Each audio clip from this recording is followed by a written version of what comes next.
ரோஹித் சர்மா சர்வதேச கிரிக்கெட்டுக்கு அறிமுகமான காலத்தில் அவருடைய மிடுக்கான கவர் டிரைவுகளும் ஃபுல் ஷாட்டுகளும் கிரிக்கெட் உலகில் புயலை கிளப்பின.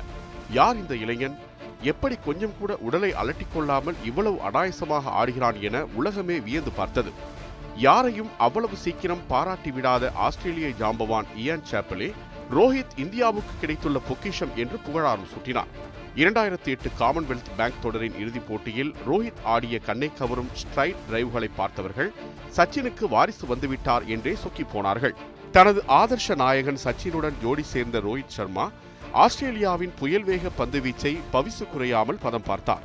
20 தாண்டாத ஒரு பொடியன் தங்களின் பந்துவீச்சை சிதறடிப்பதைக் கண்ட பிரெட்லியும் மிச்சல் ஜான்சனும் தங்களை தாங்களே நொந்து கொண்டார்கள். ரோஹித் சர்மாவின் சாகசங்களுக்கு ஒரு நேர் சாட்சி போல எதிர்முனையில் நின்று கொண்டிருந்த சச்சின் கண்ணாடி முன்பு எட்டி நின்று தன்னைத்தானே பார்ப்பதைப் போல பூரித்து போனார்.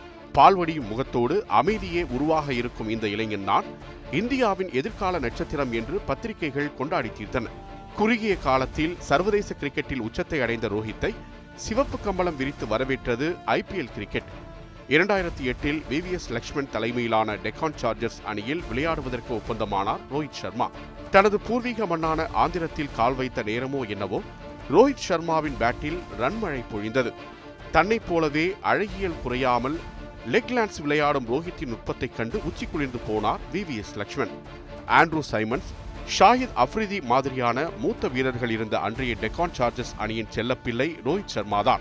ஓய்வறையில் அமைதியே உருவாக இருக்கும் ரோஹித் களத்தில் இறங்கிய மறுநொடி புலியாக மாறுகின்ற அதிசயத்தைக் கண்டு ஆடிப்போனார் ஆஸ்திரேலிய ஜாம்பவான் ஆடம் கில்கிறிஸ்ட். அந்த IPL தொடரில் 400 ரன்களுக்கு மேல் குவித்த ரோஹித் சர்மா டெக்கான் சார்ஜர்ஸ் அணியின் நம்பிக்கை நட்சத்திரமாக உயர்ந்தார்.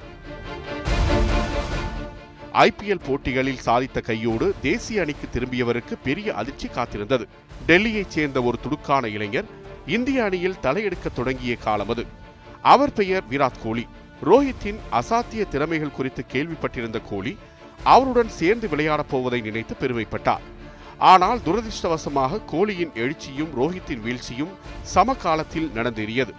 மோசமான ஃபார்ம் காரணமாக அணியிலிருந்து நீக்கப்பட்டார் ரோஹித் சர்மா.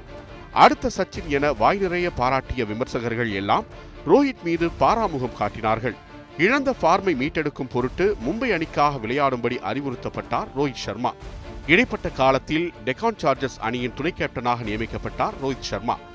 கொல்கத்தா நைட் ரைடர்ஸுக்கு எதிரான போட்டியில் ரோஹித் ஆடிய ருத்ரதாண்டவத்தை பார்த்தவர்கள் அதிர்ச்சியில் உறைந்தே போனார்கள். கடைசி ஓவரில் 21 ரன்கள் எடுத்தால் வெற்றி என்கிற நிலையில் மோர்தஷாவை எதிர்கொள்ள தயாரானார் ரோஹித் சர்மா.